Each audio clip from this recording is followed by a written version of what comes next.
السلام علیکم ورحمۃ اللہ وبرکاتہ۔ میرے پیارے اردو اسلامک میڈیا کے ناظرین، سیرت مصطفیٰ ایپیسوڈ 30 حضور اکرم تاجدار مدینہ صلی اللہ تعالی علیہ وسلم کے بارے میں، ان کی زندگی کے بارے میں، ان کی سیرت کے بارے میں 30ویں ایپیسوڈ میں ہم بیان کر رہے ہیں۔ پچھلے ہمارے بیان میں کعبہ کتنی بار تعمیر ہوئی اس کے بارے میں تفصیل کے طور پر بیان کر چکے ہیں۔ آج ہم آگے بڑھتے ہیں۔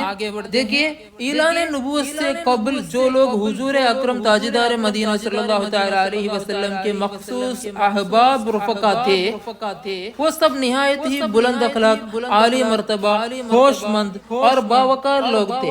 ان میں سب سے زیادہ مقرب حضرت ابوبکر صدیق رضی اللہ تعالیٰ عنہ تھے، جو برسوں آپ کے ساتھ وطن اور سفر میں رہے اور تجارت نیز دوسرے کاروباری معاملات میں ہمیشہ آپ کے شریک کار رازدار رہے۔ اسی طرح حضرت خدیجہ رضی اللہ تعالیٰ عنہ کے چاچا زاد بھائی حضرت حکیم بن حزام رضی اللہ تعالیٰ عنہ، جو قریش کے نہایت ہی معزز رئیس تھے، لیڈر تھے، اور جن کا ایک خصوصی شرف یہ ہے کہ ان کی ولادت خانہ کعبہ کے اندر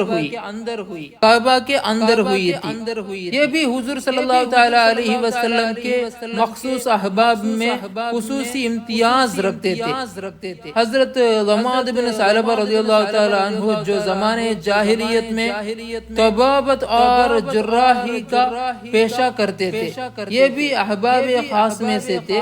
حضور صلی اللہ تعالی علیہ وسلم کے اعلان نبوت کے بعد یہ اپنے گاؤں سے مکہ آئے تو کفار قریش کی زبانی یہ پروپیگنڈا سنا کے محمد صلی اللہ تعالی علیہ وسلم مجنون ہو گئے ہیں۔ پھر یہ دیکھا کہ حضور صلی اللہ تعالی علیہ وسلم راستے میں تشریف لے جا رہے ہیں اور آپ کے پیچھے لڑکوں کا یہ غول ہے جو شور مچا رہا ہے۔ یہ دیکھ کر حضرت ضماد بن ثعلبہ رضی اللہ تعالی عنہ کو کچھ شبہ پیدا ہوا، ڈاؤٹ ہو گیا، اور پرانی دوستی کی بنا پر ان کی انتہائی رنج پلگ ہوا۔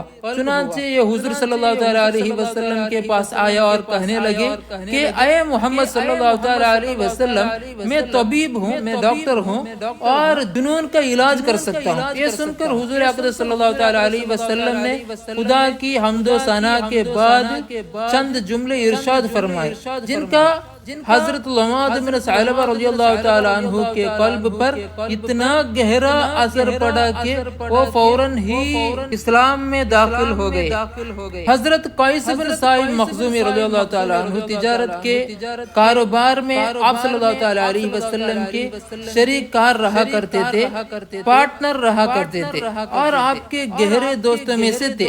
یہ کہا کرتے تھے کہ حضور صلی اللہ تعالیٰ علیہ وسلم کا معاملہ اپنے تجارتی شرکا کے ساتھ ہمیشہ نہایت ہی صاف ستھرا رہتا تھا، ویری صاف رہتا تھا، اور کبھی کوئی جھگڑا پیش نہیں آتا تھا۔